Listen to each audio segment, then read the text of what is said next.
कुछ लोग कह रहे हैं ज़रा इसको दोबारा एक्सप्लेन कर दें, इसको दोबारा ज़रा एक्सप्लेन कर देते हैं। पहले तो इसको एक्सप्लेन करते वक्त आइए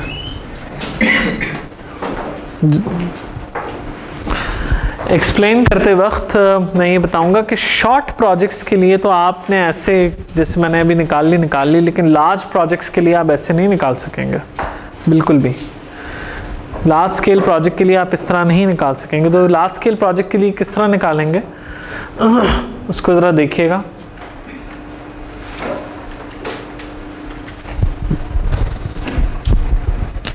ये कुछ फॉर्मूलाज हैं, इनको आप बेशक नोट डाउन कर लीजिए।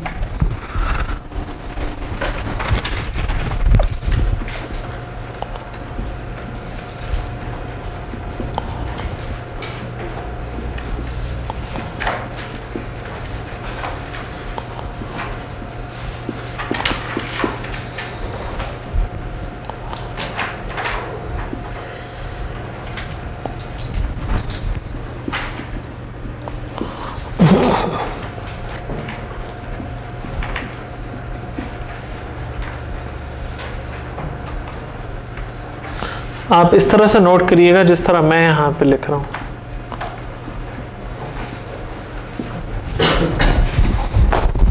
आपके लिए ज़्यादा आसान हो जाएगा।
जी, इन मैथमेटिकल फॉर्मूलास को यूज़ करते हुए आपने लार्ज स्केल प्रोजेक्ट्स के लिए, यानी कि जैसे the moment you cross 10 activities से ऊपर आप जाएंगे तो आप अर्ली स्टार्ट अर्ली फिनिश बगैर इन फॉर्मूलास के नहीं निकाल। 10 भी ज़्यादा ही है। 5 एक्टिविटीज़ से ऊपर आप जाएंगे तो आप early start early finish, late start late finish manually नहीं निकाल सकेंगे। आपको इन फॉर्मूलास की ज़रूरत पड़ेगी। मैंने यहाँ पे ये फॉर्मूलास लिखे हुए हैं और मैं इसके लिए ना प्लीज़ ये सब कुछ इसके ऊपर है, ठीक है, सब कुछ इसके ऊपर है। मैंने फॉर्मूलाज यहाँ लिख दिए, समझने की कोशिश करिएगा, बाकी सब कुछ हो जाएगा। मैं इस पार्ट के लिए जो अभी मैंने बनाया, मैं early start early finish late start late finish calculate करके दे रहा हूँ। आप सबसे पहले क्या करते हैं, कहता है यहाँ देखिएगा, मेरे पॉइंटर को बहुत गौर से फॉलो करेंगे। कहता है अर्ली स्टार्ट पहले जो टास्क है वो 0 होगा, यानी कि पहले टास्क कौन से हैं, ABCD, ये फर्स्ट स्टार्टिंग टास्क, ठीक है। तो इधर देखिएगा मैंने अर्ली स्टार्ट क्या किया है, 0, A का, B का भी 0, C का भी 0, D का भी 0। फिर कहता है तमाम टास्क के लिए अर्ली फिनिश जो है उसमें अर्ली उसको फाइंड करने के लिए अर्ली स्टार्ट ऐड कर दो। तो मैंने अर्ली फिनिश कैसे निकाला, 0 plus duration of A 7, 0 plus duration of B 6, 8, 5। Clear everybody? Sir okay, duration of the task जिसका आप निकाल रहे हैं, A की ड्यूरेशन, इसमें A की ड्यूरेशन डाली, फिर B की ड्यूरेशन, C की ड्यूरेशन, D की ड्यूरेशन, ठीक है। फिर कहता है तमाम टास्क के लिए सिवाय पहले टास्क के, तमाम टास्क के लिए सिवाय पहले टास्क से लेके आखिर तक तुमने इस फॉर्मूले के तहत अर्ली स्टार्ट निकालना। वो किस तरह से, तुमने करना ये है, पहले टास्क कौन कौन से हैं, ABCD, ये आपके पहले टास्क। कहता बाकी तमाम के लिए अर्ली स्टार्ट तुम इस फॉर्मूले से निकालोगे। करना ये है कि तुमने किसी भी टास्क का प्रेडिसेसर देखना है। ई का प्रेडिसेसर कौन है? ए और बी, और जिसका प्रेडिसेसर में से जिसका EF मैक्सिमम है वो उठा लेना। जैसे ए और बी का अर्ली फिनिश में से मैक्सिमम कौन है? ए। तो मैंने ए को उठाया और मैंने यहां डाल दिया। ठीक है, all on board, all clear. फिर मैंने इसके अंदर ड्यूरेशन डाली इसकी ई की इस फॉर्मूले के तहत। ठीक है, ओके, ऑल क्लियर। फिर मैं ई के बाद गया आगे। जे के प्रेडिसेसर कौन है? ENF। एफ का पहले निकालना। एफ के प्रेडिसेसर कौन है? बी और सी। बी और सी में से 6 और 8 कौन सा बड़ा? 8 बड़ा, तो मैंने क्या किया? 8 डाल दिया, उसमें उसकी ड्यूरेशन ऐड कर दी। तो कर ये रहा हूं कि मैं ट्रिवर्स कर रहा हूं, शुरू से एंड पे जा रहा हूं। तो मैं अर्ली स्टार्ट अर्ली फिनिश निकालते वक्त आपने ये निकाला, फिर ये निकाला, फिर ये निकाला, फिर ये निकाला, नीचे जा रहे हैं। करेक्ट? सबको समझ आ गया फॉर्मूला? नहीं समझ आया? किनको नहीं समझ आया please raise hands, like to know. Okay, who else? आपको क्लियर? श्योर? आपको ओके? आपको क्यों नहीं समझ आया मैं आपको बताता हूं। आप फोकस सिर्फ इधर रखें। कहता है इनिशियल टास्क जो है उनको 0 कर दिया अर्ली स्टार्ट को, फिर उसमें उसकी ड्यूरेशन ऐड कर लो। कहता है पहले टास्क के अलावा जितने भी टास्क हैं उनमें हर टास्क का प्रेडिसेसर देखो, प्रेडिसेसर्स में से जिसका EF मैक्सिमम है वो ES के बराबर कर दो। वैसे E का प्रेडिसेसर है A और B, इनकी है 7 और 6, कौन सा बड़ा? 7 बड़ा। 7 को उठा के मैंने यहां डाल दिया ES में, सुने? और इसी तरह से I keep going on. Sir हम सेकंड टास्क का कैसे निकालेंगे? वो भी उसी फॉर्मूले से? उसी फॉर्मूले से, वो तमाम के लिए लिख देना पहले से लेके एंड तक।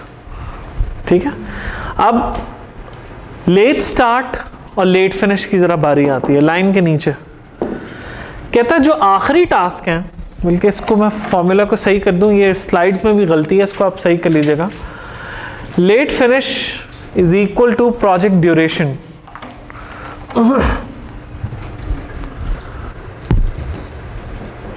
ठीक है, तो आप यहां पे देखिए कि आपके आखिरी वाले टास्क कौन से हैं? आखिरी वाले टास्क कौन से हैं? N और O। तो N और O के अंदर लेट फिनिश, पहले वो फॉर्मूला कह रहा था LF is equal to EF, ये कह रहा था, अभी भी यही है बात। जरा ये मेरा रेड पेन देखिएगा कहाँ जाता।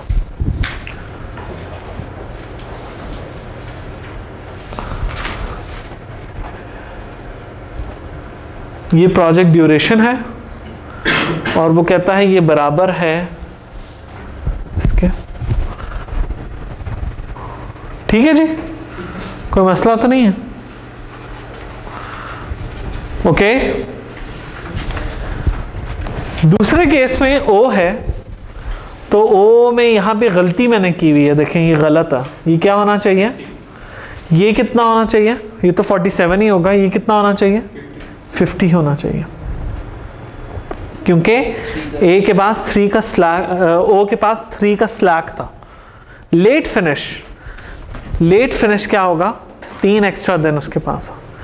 अब आपने करना ये है, जब आपने लेट फिनिश कंप्यूट किया तो वो कहता है लेट स्टार्ट कैसे निकालोगे? लेट फिनिश में से ड्यूरेशन निकालते जाओ। तो आपने इसकी ड्यूरेशन इसमें से निकाली। करेक्ट?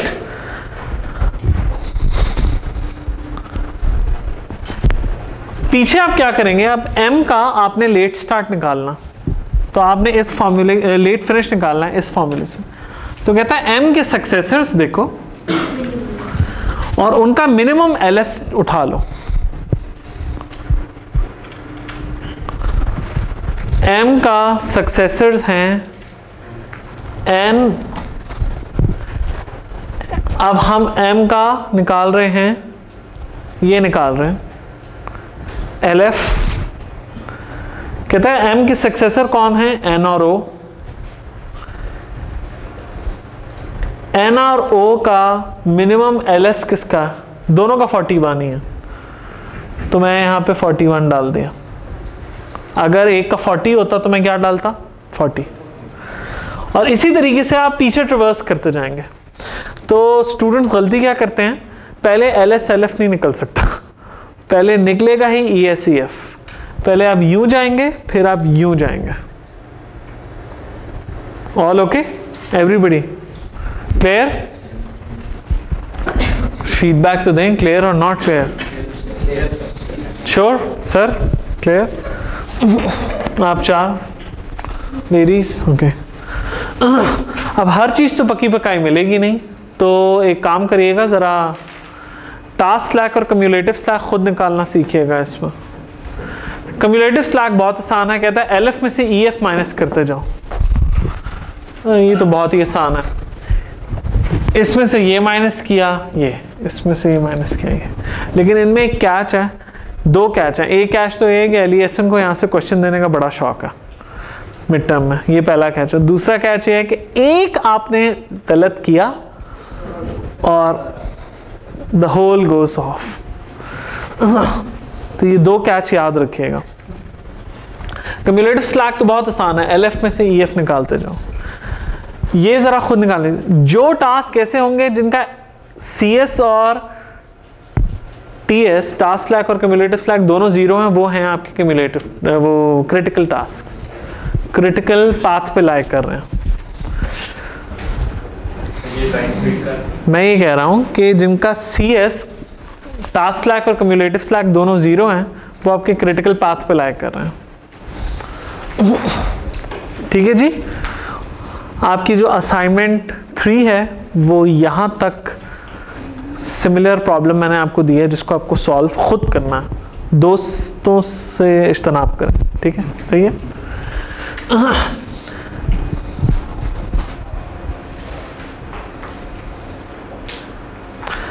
ये जरा मुझे इस क्वेश्चन का आंसर दीजिएगा। Question is that how do we need to schedule these, are they estimated, measure, plan, tested etcetera. Outsourcing या रीयूजेबल प्रोजेक्ट के जो कंपोनेंट्स हैं, आउटसोर्सिंग के केस में तो जो जिस पार्टी को आपने आउटसोर्स किया है, ये उसका काम है एस्टिमेट करना, आपका काम नहीं है। और अगर आप कोई ऐसा सॉफ्टवेयर का कंपोनेंट बना रहे हैं, यूज़ कर रहे हैं, मसलन फॉर एग्जांपल मैं ये कीबोर्ड बना रहा हूँ और इस कीबोर्ड बनाते वक्त मैं ड्यूरेशन निकालना चाहता हूँ, कीबोर्ड मैन्युफैक्चरिंग का एक टास्क है, उसकी ड्यूरेशन निकालना चाहता हूँ, और उसमें बटन्स पहले से मेरे पास बने हुए हैं, तो मैं इसको एस्टिमेट करते वक्त जो पहले रीयूजेबल कंपोनेंट था उसकी कॉस्ट इसमें डालूंगा। मैं फिर से ये बता देता हूँ आपको। फर्ज करें मेरी ऑर्गेनाइजेशन में ये छोटा सा मार्कर की कैप पहले से बनी पड़ी है और मैं आइडेंटिफाई कर रहा हूँ कि मार्कर की कॉस्ट क्या है। ठीक है, तो मैंने क्या किया कि मैंने इसकी कॉस्ट तो, इसकी ड्यूरेशन तो डाली फाइंड करते वक्त, लेकिन इस कैप की ड्यूरेशन भी आपने डालनी है। ठीक है, क्योंकि रीयूजेबल कंपोनेंट्स चाहे जितने भी हों, हम कंसिडर ये करते हैं सॉफ्टवेयर प्रोजेक्ट्स के केस में कि रीयूजेबल कंपोनेंट बनाने के लिए जितनी ड्यूरेशन हुई थी, इनकर हुई थी, वो हमारे प्रोजेक्ट का डायरेक्ट पार्ट है।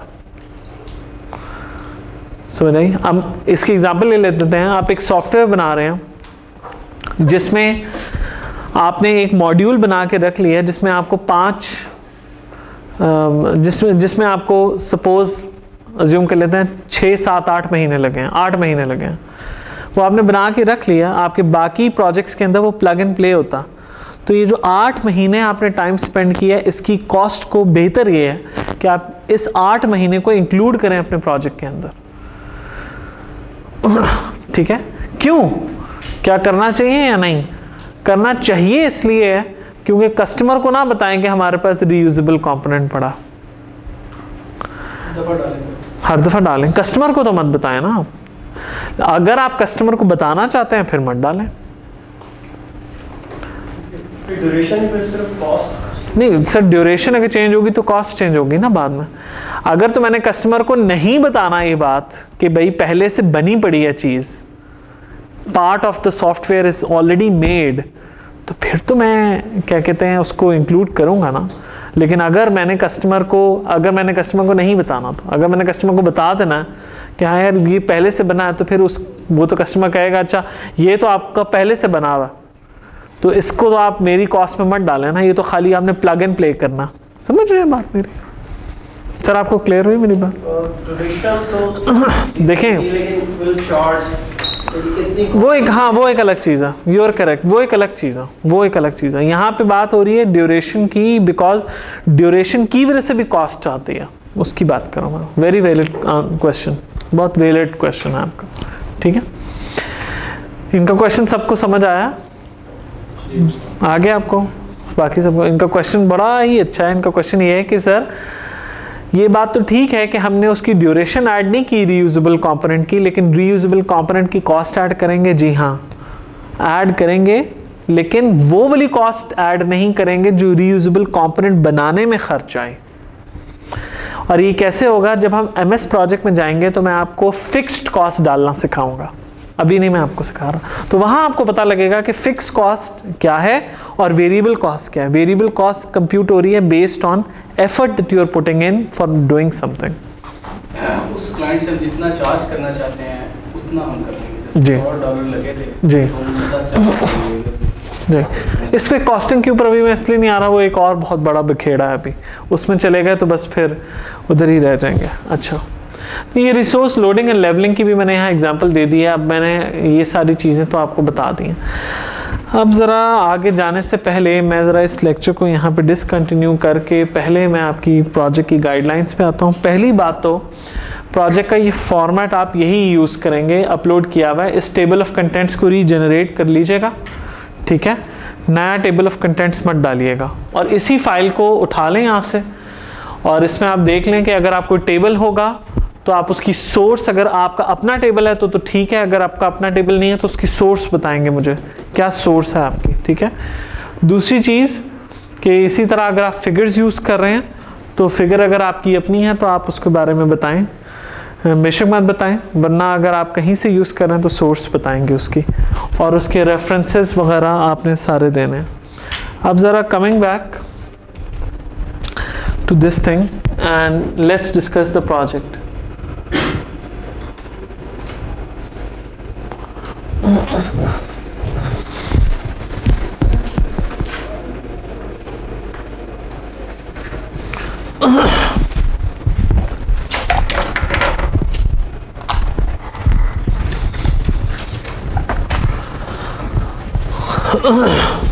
Okay, it says, and I read so,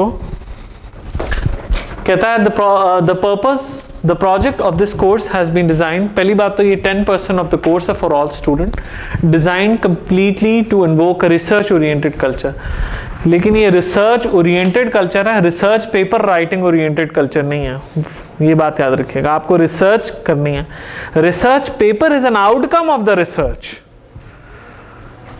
okay तो हमारे मुल्क में क्या होता है, रिसर्च पेपर राइटिंग कल्चर है। बहुत सी यूनिवर्सिटीज़ में मैं जाता हूँ, मेरी इतनी पब्लिकेशन है उतनी, पीछे रिसर्च एक आने की नहीं हुई थी। वो मुझे भी टैक्टिक्स आते हैं, आ जाइएगा, सुबह बैठेंगे शाम तक पेपर निकल आएगा इंशाल्लाह, लेकिन वो रिसर्च के बगैर होगा, ठीक है। यहाँ आपको रिसर्च करनी है, रिसर्च पेपर राइटिंग नहीं करनी खाली। कहता है any student failing to deliver the project, documentation और प्रेजेंटेशन दोनों आपको देने हैं as per the requirement stated in the document will suffer academic penalty. 4 से ज़्यादा आपके इसमें मेंबर नहीं हो सकते।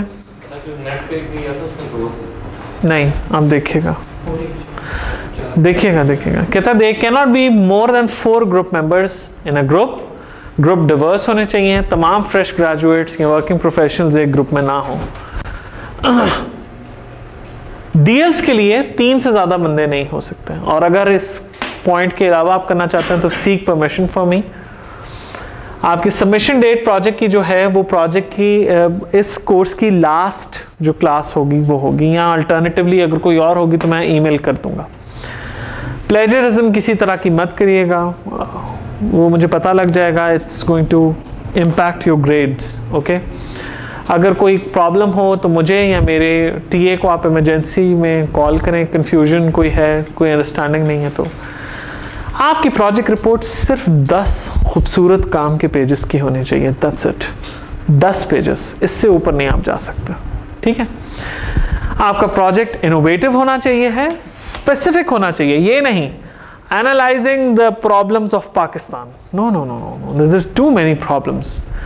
आप कहें analysing the problem of the females working in the IT sector of Pakistan, a case study of Islamabad, you are very specific. Okay, और मिनिमम रिक्वायरमेंट्स वो कवर करें जो इस डॉक्यूमेंट के अंदर है। Be specific in the entire text, objective होना चाहिए, स्पेल चेक्स होने चाहिए, सब्जेक्टिव बात ना लिखें, कॉम्प्रहेंशन अच्छी होनी चाहिए। कॉम्प्रहेंशन क्या चीज़ है, कोई मुझे बता सकता है? मैंने पहले पता नहीं आपको बताया नहीं बताया। कॉम्प्रहेंशन क्या चीज़ होती है?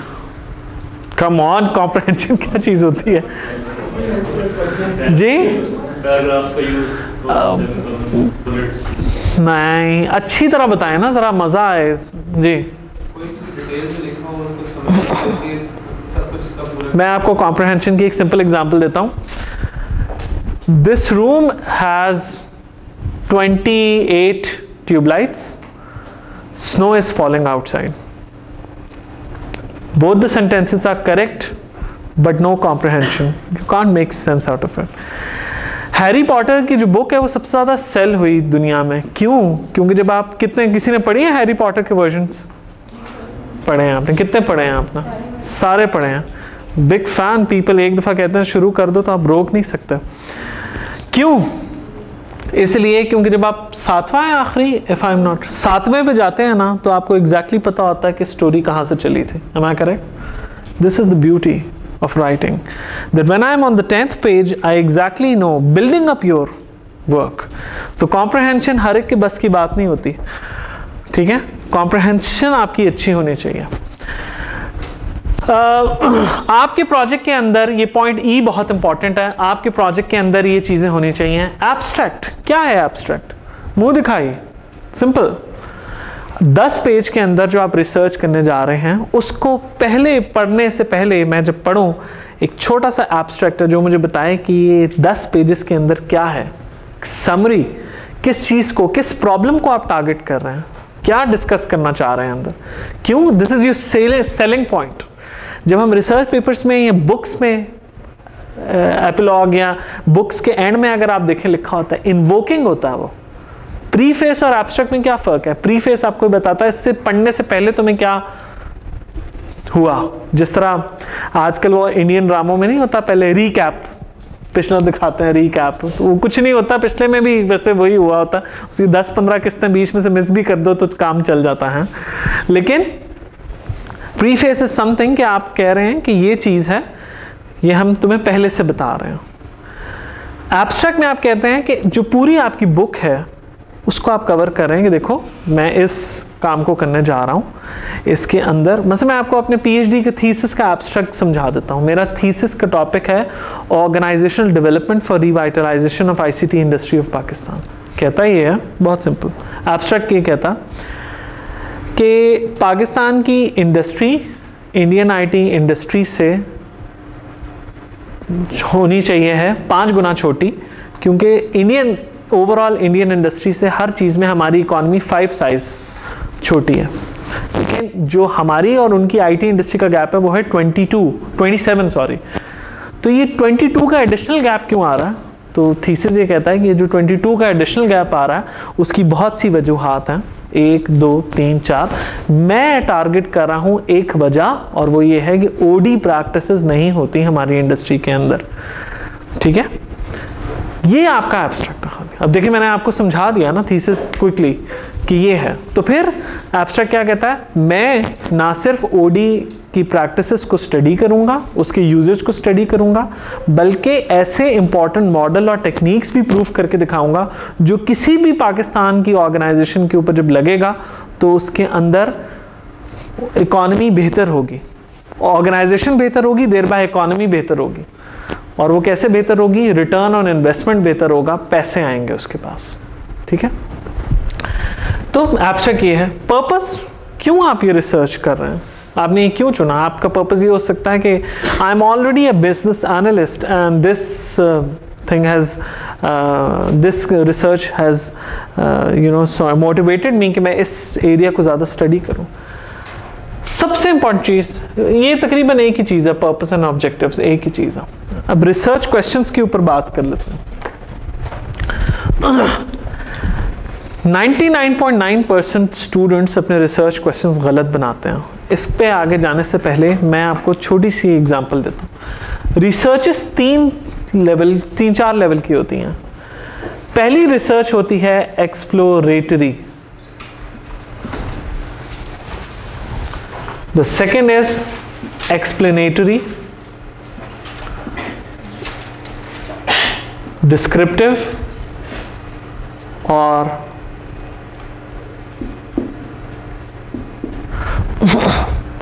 एक्सप्लोरेटरी रिसर्च क्या है? एक्सप्लोरेटरी रिसर्च ये है, एक एग्जांपल दे देता हूं।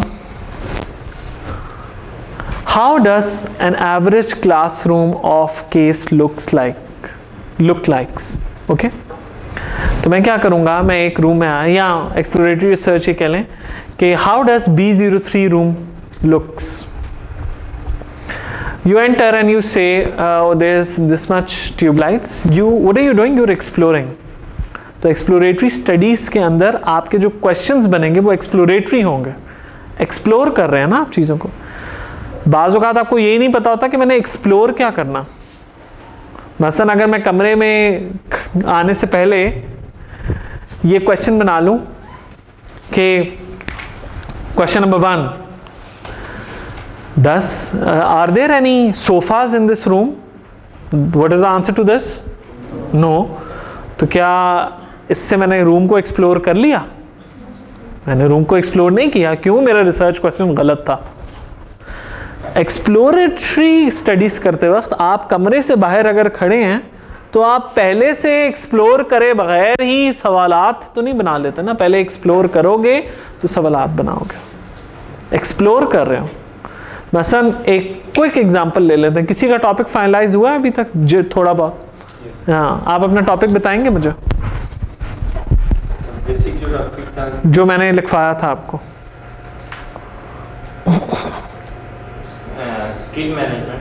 स्किल मैनेजमेंट ह्यूमन रिसोर्सेज जी, ह्यूमन रिसोर्सेज। ठीक है, आगे। IT based organisation. नहीं, ये नहीं था टॉपिक आपका। नहीं, ये नहीं था। मैंने आपको पूरा टॉपिक लिखवाया था पिछली दफ़ा। वो क्या था आपको याद है? मैंने पूरा केस स्टडी करके, do you have it written? ये नहीं था। एनीबडी एल्स जिसने मुझसे टॉपिक किया? एक और थे जिन्होंने मुझसे टॉपिक किया। हाँ, ज़रा बताएंगे पूरा टॉपिक जो मैंने लिखवाया है वो बताइएगा। जिशान, वो आपने लिखा नहीं? हाँ,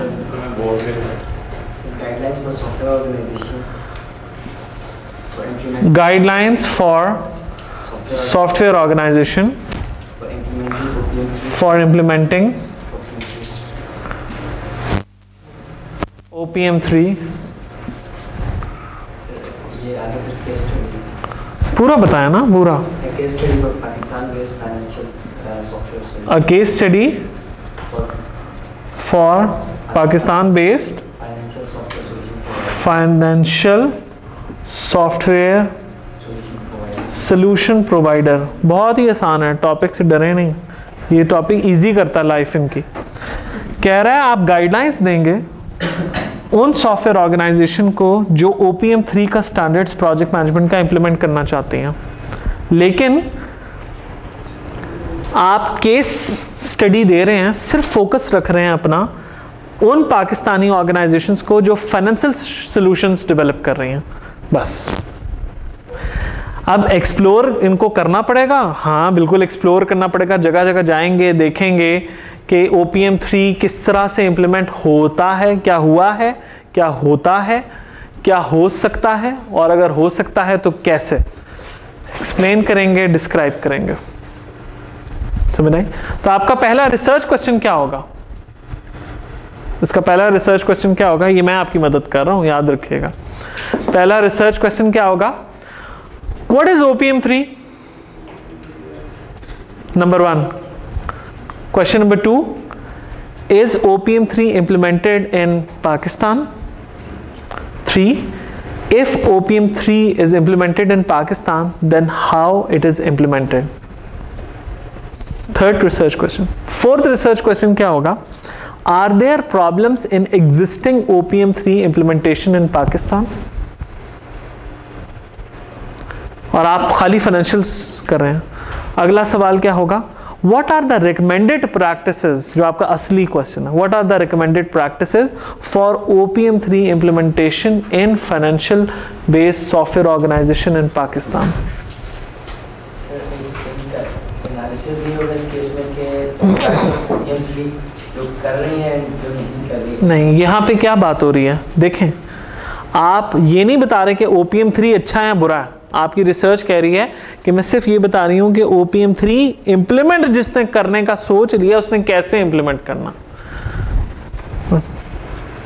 अगर वो होता तो टॉपिक ही और होता, फिर टॉपिक होता impact of OPM3 on the bla bla bla. तो रिसर्च क्वेश्चंस को ये जो है ना, ये आपने सबसे पहले क्या करना है? आपने अपना टॉपिक फाइनलाइज करना और ये फाइनलाइज करना मेरे साथ, ये मस्ट है। ये आपने मुझे दिखाना है पहले। हाइपोथेसिस के आगे इफ एनी क्यों लिखा है? जरूरी नहीं है हमेशा हाइपोथेसिस होंगे। अगर मैं कमरे में से बाहर एक्सप्लोरेटरी स्टडी कर रहा हूं, मैं हाइपोथेसिस करूं all classrooms are good if there is any sofa in it, so there are no sofa, this means case classroom is bad. Hypothesis गलत बिल्ड किया ना आपने। हाइपोथेसिस एक्सप्लोरेटरी स्टडी, जब आप कुछ एक्सप्लोर कर रहे हैं तो आप हाइपोथेसिस नहीं बिल्ड करेंगे। जब आप एक्सप्लेन कर रहे हैं तो भी आप हाइपोथेसिस नहीं बिल्ड करेंगे। जब आप डिस्क्राइब कर रहे हैं तो भी हाइपोथेसिस बिल्ड नहीं करेंगे। जब आप कुछ प्रूव कर रहे हैं तो हाइपोथेसिस बिल्ड होगा। जिस तरह मेरे PhD थीसिस में मैंने प्रूव किया कि जो मेरा मॉडल है वो इफेक्टिव है in terms of financial gain for IT based organisation. इसको IC क्यों लिखा है? इंटेलेक्चुअल कंट्रीब्यूशन कहते हैं जी इसको। Intellectual contribution to existing body of knowledge. और इसको और भी बेहतर अगर करना हो तो अगर आप में से कल को किसी ने PhD की तो PhD की डिग्री आपको इससे ऊपर अवार्ड होती है, इससे नीचे अवार्ड नहीं हो सकती। MSc का थीसिस आपका इससे नीचे हो सकता है, PhD इससे ऊपर ही होगी। इसी तरह हाई इम्पैक्ट फैक्टर के जर्नल में जब आप पब्लिश करते हैं तो आपको इस लेवल से ऊपर पब्लिश करना है। क्यों? Because you need to produce distinct intellectual contribution to existing body of knowledge. जैसे मेरे थीसिस में मैंने एक रोल दिया।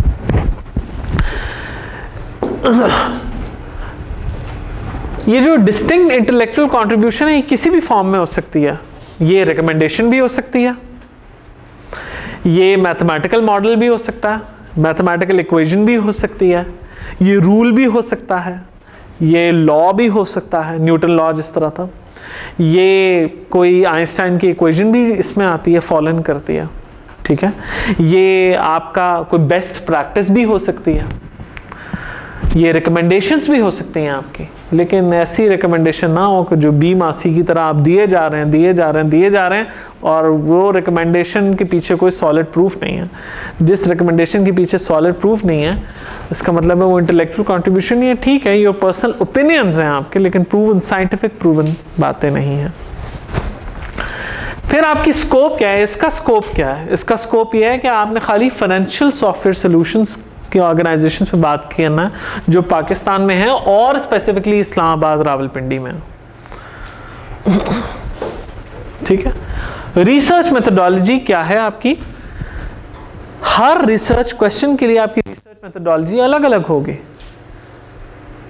पहले रिसर्च क्वेश्चन को मैं किस तरह से करूँगा, मैं एक सर्वे करूँगा।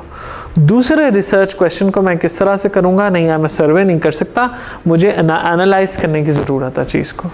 तीसरे पे मैं बिहेवियरली चेक करूँगा। चौथे में मैं इंट्यूशन बेस्ड काम कर रहा हूँ। पाँचवें के अंदर मैं एक्सपीरियंस यूज़ कर रहा हूँ, अलग अलग। तो आपसे मेरी गुजारिश है कि 3 काम ज़रूर करें, अपने रिसर्च क्वेश्चंस, अपनी रिसर्च मेथडोलॉजी और टॉपिक को मुझसे ज़रूर अप्रूव कराएं। This is very important. फिर अकॉर्डिंगली मैं आपको बताऊंगा डेटा कलेक्शन और डेटा एनालिसिस आपने किस तरह से करना। इसके अलावा आप लिमिटेशन बताएंगे। मसलन ये लिमिटेशन कह सकते हैं कि मैं OPM 3 का सिर्फ वर्जन 1.1 को चेक कर रहा हूँ, वर्जन 1.2 पे बात नहीं कर रहा हूँ। ये लिमिटेशंस है। या मेरी लिमिटेशन है कि मैं पिंडी इस्लामाबाद से बाहर नहीं जा सकता।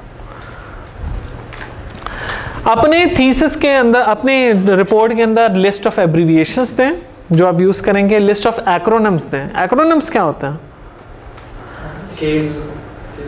Acronyms is simple. वैसे मेरे डॉक्यूमेंट में मैं बार बार लिख रहा हूँ गवर्नमेंट ऑफ पाकिस्तान, तो मैं उसकी जगह लिखूँ गवर्नमेंट, तो मैं कहूँगा मेरा गवर्नमेंट और गवर्नमेंट ऑफ पाकिस्तान एक्रोनिम है।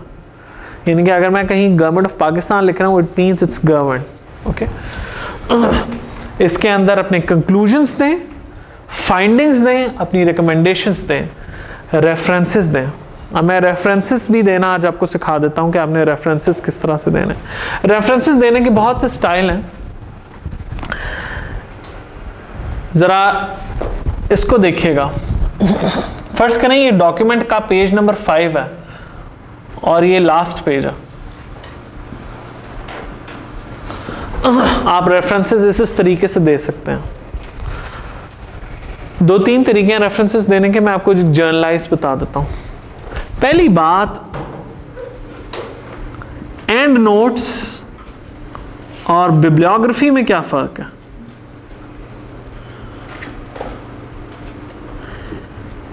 सपोज मेरे 3 एंड नोट्स हैं या 3 रेफरेंसेस हैं।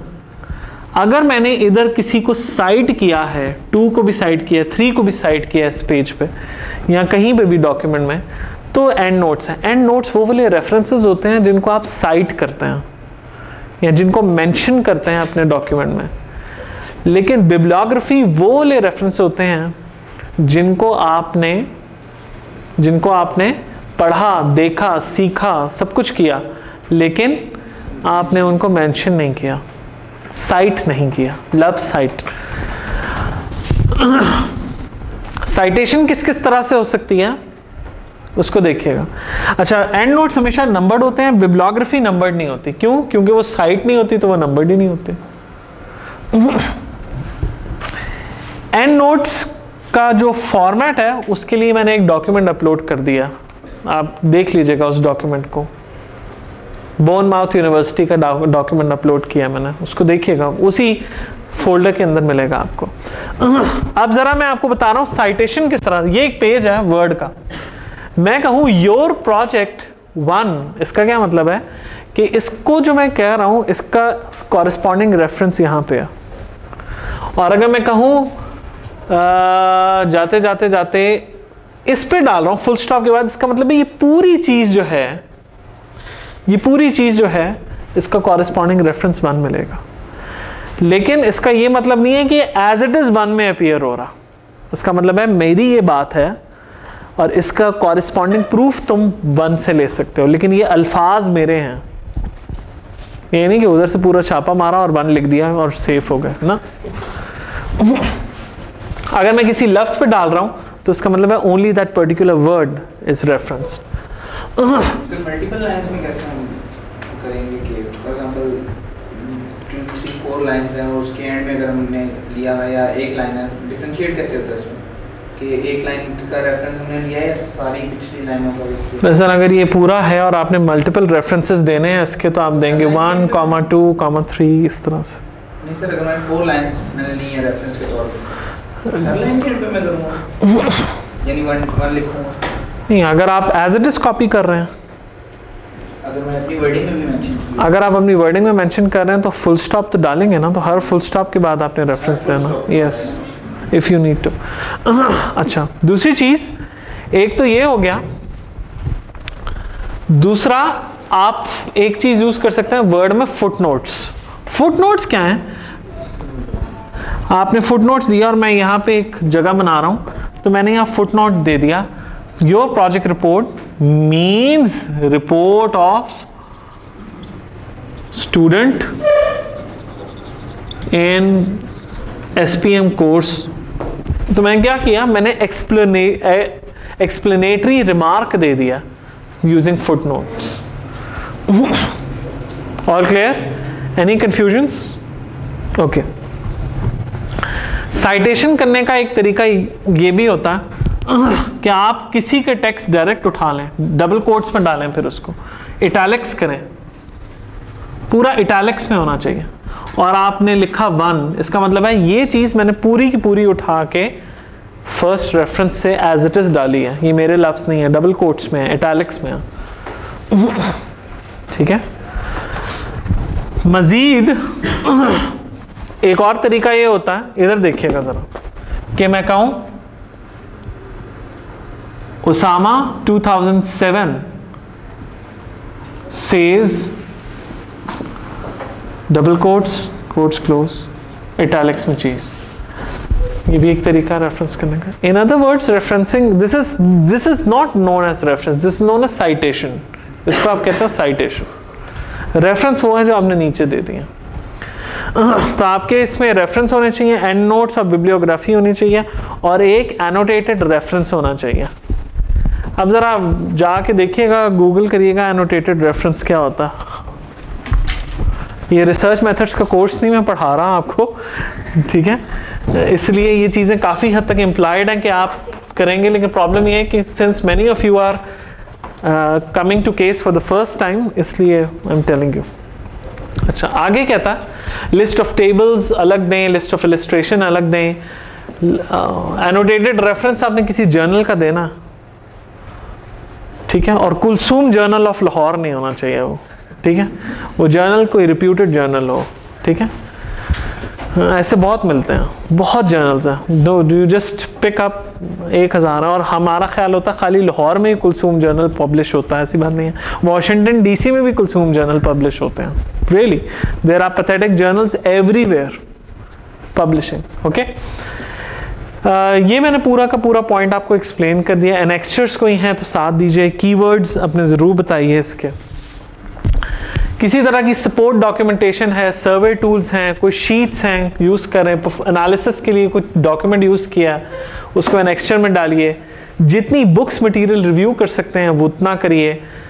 Try to get statistical, mathematical as compare to क्या कहते हैं, जो ये बस ये ना कहें कि मेरा ये ख्याल है या मेरा ये आइडिया है। You should have a proof as to what you are doing. Colour printing ना करिए,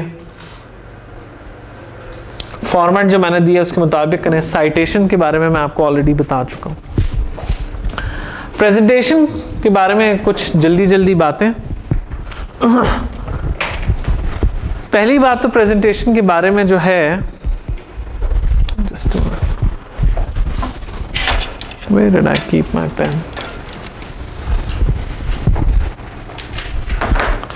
प्रेजेंटेशन की पहली बात, don't spend redundant time on the presentation. अपने काम को डायरेक्टली प्रेजेंट करें, 15 स्लाइड से ऊपर नहीं होनी चाहिए है।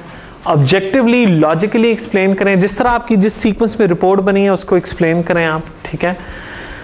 ये लिटरेचर को एक्सप्लेन ना करना शुरू कर दें। जो आपका चैप्टर नंबर 1 होगा वो सारे का सारा क्या होगा, सॉरी चैप्टर नहीं होंगे आपके क्योंकि 10 पेज की है। आपकी एक हेडिंग आएगी इन तमाम चीज़ों के बाद, जब आपने स्कोप रिसर्च मेथोडोलॉजी बना ली उसके बाद एक हेडिंग होगी लिटरेचर रिव्यू की, जिसमें आप पहले वाला लिटरेचर रिव्यू करेंगे कि आपसे पहले उस एरिया में काम क्या किया। तो मसलन आप कौन सा लिटरेचर रिव्यू करेंगे, नाम बताएं उसका। अपने रिसर्च थीसिस के लिए क्या लिटरेचर होगा आपका?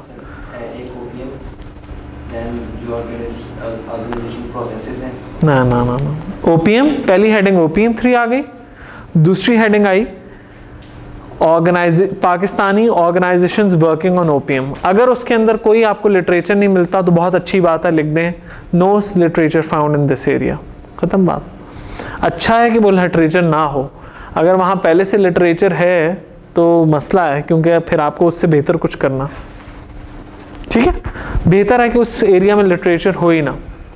मसलन अगर मेरे आप थीसिस की बात करें तो मेरे थीसिस में एक लिटरेचर के अंदर था ओडी, फिर ओडी पाकिस्तान के अंदर क्या है, OD software organisations in Pakistan के अंदर, और सीधा मोटे मोटे पॉइंट्स बस, ठीक है। लिटरेचर रिव्यू डालें, वेब से ज़रा देखिएगा लिटरेचर रिव्यू लिखते किस तरह से हैं, ये देख के लिखिएगा अच्छा लिटरेचर रिव्यू। लेकिन लिटरेचर इसलिए होता है ताकि मैं पहले देख सकूं कि आपसे पहले किसी ने क्या काम किया है इस एरिया के अंदर, बस।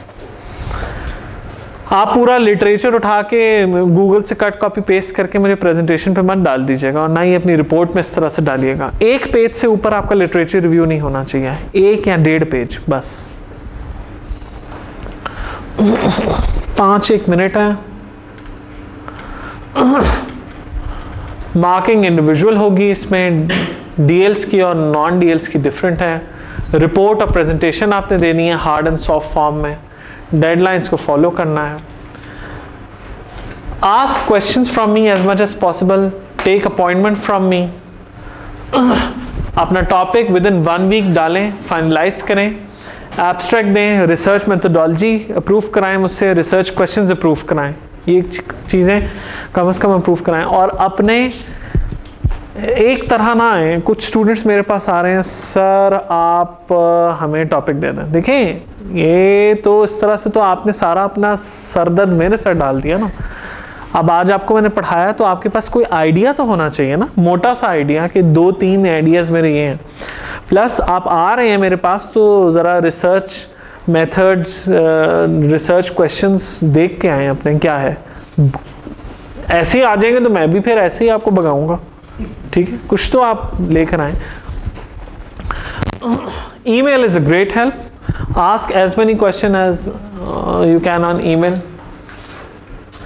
मैं हर ग्रुप के साथ रिसर्च टॉपिक उसका डिस्कस करने के लिए तैयार हूँ। तैयार आप लोग नहीं होंगे।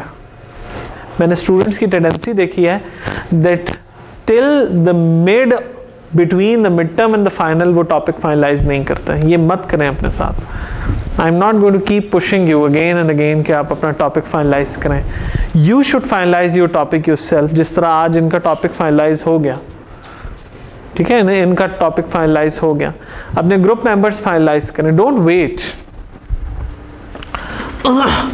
प्रोजेक्ट्स आप 2 तरह के कर सकते हैं मेनली, रिसर्च बेस्ड और नॉन रिसर्च बेस्ड। दोनों में फ़र्क क्या है मैं अभी आपको बता देता हूँ।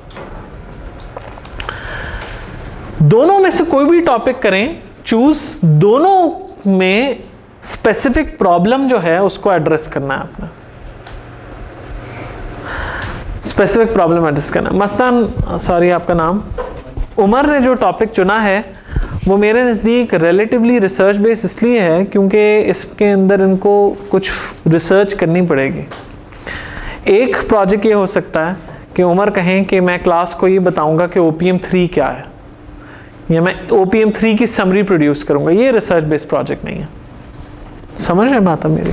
तो जहाँ पे आपको फाइंडिंग करनी पड़ेगी वहाँ रिसर्च बेस्ड प्रोजेक्ट है। जैसे मैंने कहा research based can be exploratory, explanatory, analytical, descriptive, quantitative भी कर सकते हैं आप इस काम को, क्वालिटेटिवली भी कर सकते हैं। आप इंटेलेक्चुअल कंट्रीब्यूशन भी दे सकते हैं सॉफ्टवेयर प्रोजेक्ट मैनेजमेंट फील्ड को, और अगर आप ऐसा करेंगे तो आपको जैसे मैंने कहा को method, philosophy, framework, best practice देनी पड़ेगी, लेकिन एविडेंस होना चाहिए उसके साथ। ये नहीं कि सर ये मेरी डायग्राम है बस ये देखें ये बेस्ट प्रैक्टिस है, ऐसे नहीं, यू नीड टू प्रूव।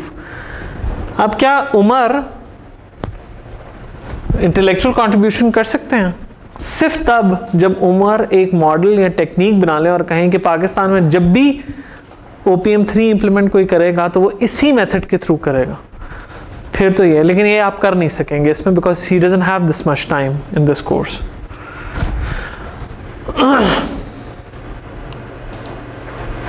ये मैं आपको बता चुका हूं कि इंटेलेक्चुअल कंट्रीब्यूशन जो है वो जर्नल की तरफ लेके जाती है आपको। अगर आपने किसी कॉन्फ्रेंस में पब्लिश करा लिया तो मैं आपको फुल मार्क्स दूंगा प्रोजेक्ट के अंदर, लेकिन एक बात याद रखिएगा, आपने कॉन्फ्रेंस में पब्लिश कराया तो मैं बहुत चीज़ें देखूंगा, कॉन्फ्रेंस कैसी है, आया आपने मेरी कोर्स की रिक्वायरमेंट्स फुलफिल किए हैं या नहीं। आप कहें सर मैंने IEEE की दुनिया की सबसे बेस्ट कॉन्फ्रेंस में पेपर पब्लिश करा लिया है, लेकिन आप मेरे कोर्स की ज़रूरियात को पूरा नहीं कर रहे, तो मैं आपको नंबर नहीं दूंगा। ये ख़ास तौर पे जो नए स्टूडेंट्स हैं उनको तो नहीं प्रॉब्लम समझ आएगा, ये ओल्ड स्टूडेंट्स की वजह से लिखा है मैंने। क्यों? क्योंकि कुछ स्टूडेंट्स मेरे पास आते हैं जो पुराने रजिस्टर्ड होते हैं, वो आके कहते हैं सर देखें फ़लाँ प्रोफेसर ने तो हमने पेपर पब्लिश कर दिया था तो हमें नंबर दे दिए, तो आप भी दे दें। तो यार वो देता है प्रोफेसर, मैं नहीं देता। मैं चाहता हूँ कि आप SPM में सीखें, पहले SPM में काम करें, ठीक है। तो you have to do this thing, you have to do heavy study. और अगर आप जर्नल में पब्लिश कर लेंगे, चाहे वो HEC अप्रूव जर्नल है, तो मैं आपको, ऐसा हो नहीं सकता वैसे, लेकिन अगर ऐसा हो जाए तो मैं आपको एडिशनल मार्क्स 5 एडिशनल नंबर दूंगा मजीद कोर्स में, absolute marks. Other than project में तो फुल मिलेंगे ही मिलेंगे। अब ये 7th पॉइंट क्या है, इसको ज़रा मैं एक्सप्लेन कर दूं। कुछ स्टूडेंट्स मेरे पास आते हैं और आके कहते हैं सर आप हमारे साथ रिसर्च का पार्ट बन जाएं, which is very common. Academia में प्रोफेसर स्टूडेंट्स रिसर्च इकट्ठे करते हैं, लेकिन एक ये है कि उमर ने आके मुझे अपना रिसर्च पेपर दिया और कहा सर पढ़ के मुझे बता दें। तो मैंने इनको पढ़ के बता दिया कि उमर इसमें ये गलती है, ये गलती है, ये तो मैंने रिव्यू किया। I cannot be his co-author in this case. It's ethically wrong अगर मैं उमर का co-author बनूं। अगर मैंने उमर का co-author करना है तो मुझे भी इसमें कुछ contribute करना है, कुछ लिखाई पढ़ाई करनी है, ठीक है। तो ये पॉइंट क्या कहता है, in case if some group wishes to take up a research project, then I will certainly be guiding them to the best of my abilities. In this case, please note that if some group wants me to be part of their research paper writing and research process itself, then I'll be working only like this, only if the group agrees to have me as a co-author. ठीक है, यानी कि in other words, मैं कभी खाली review करने पे आपके पेपर का co-author नहीं बनूंगा, या अगर आपने मेरे कोर्स में पेपर पब्लिश कर लिया तो मैं आपका co-author नहीं बनूंगा, ठीक है। मैं क्यों आपके काम का हक अपना भी लूँ, मैं आपके काम का हक तब लूँगा जब मैं भी उसमें डिस्टिंक्टली काम करूँगा। तो इस पॉइंट को ज़रा केयरफुली पढ़ लीजिएगा। अब जो बंदे रिसर्च बेस्ड काम कर रहे हैं वो 2 से ऊपर मेंबर्स नहीं हो सकता, ठीक है।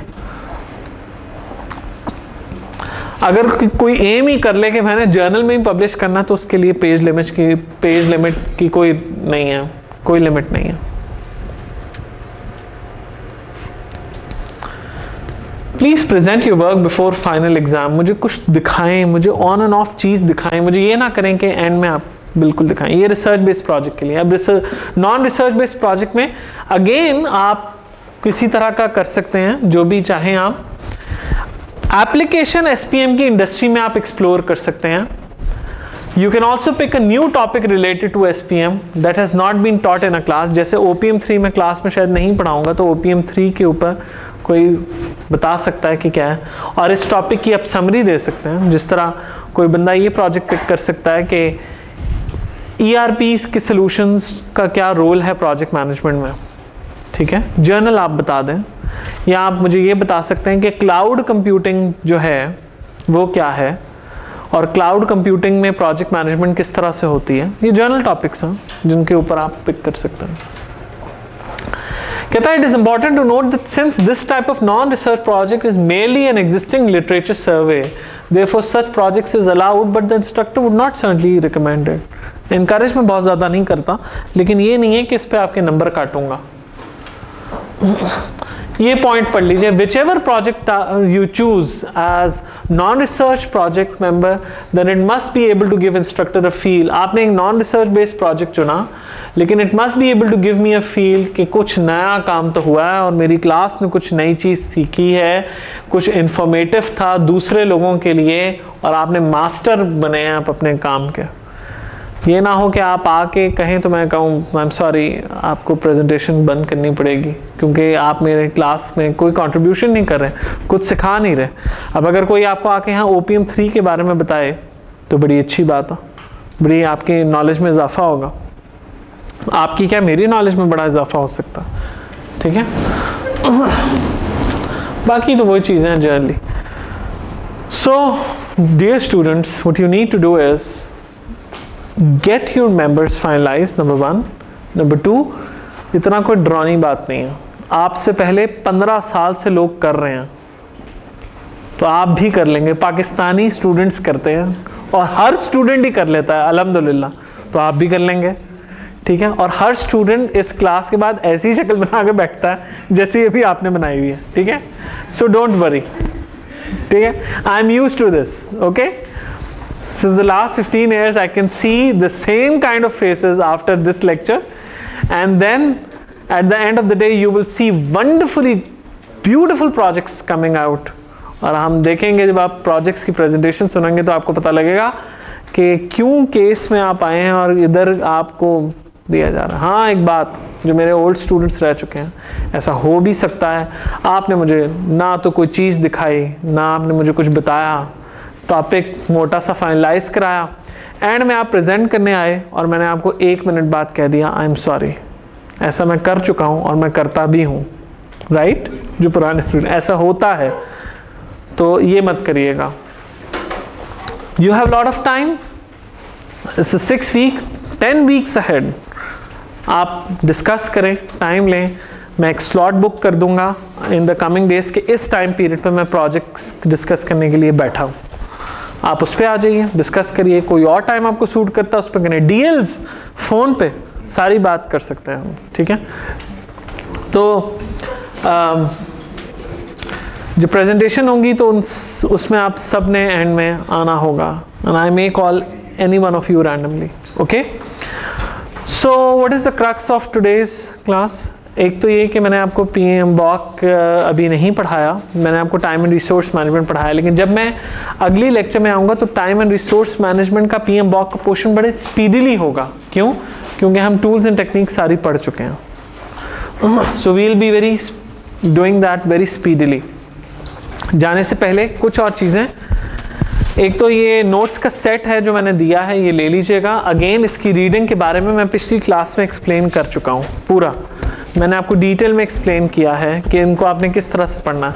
हर चीज़ के पीछे आपको दिखाई देगा. ठीक है, तो ये नोट्स आप ले लीजिए.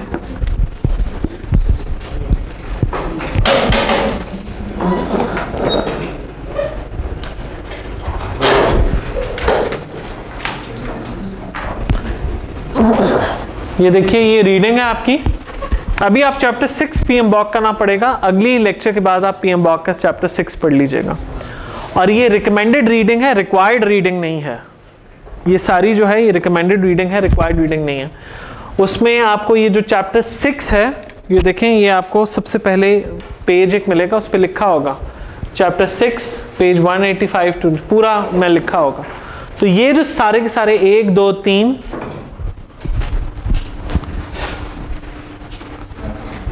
सॉरी 4 5 6 7 ये जो 7 के 7 हैं ये आपको इसके अंदर मिलेंगे. और ये सारे के सारे आपकी रिकमेंडेड रीडिंग हैं और केस के फोटोकॉपियर के पास हैं. रिक्वायर्ड रीडिंग क्या है? PMBOK का चैप्टर 6 जो कि आपको नेक्स्ट लेक्चर के बाद पढ़ना है. अभी आपको पढ़ने की ज़रूरत नहीं है. अभी आपको क्या करने की ज़रूरत है? एक तो इस रीडिंग को थोड़ा बहुत करें, सर्फ आउट करें इसके अंदर से, इनके अंदर से, नंबर 1. नंबर 2, PERT और CPM और GANT वगैरह की प्रैक्टिसेस करें उन्हीं 3 छोटी छोटी एग्जांपल से जो मैंने आपको क्लास में कराई हैं. अर्ली फिनिश, लेट फिनिश, ये सब कुछ आपको कंप्यूट करना वगैरह आना चाहिए. एंड कोशिश करें कि नेक्स्ट टाइम अपने प्रोजेक्ट के टॉपिक्स,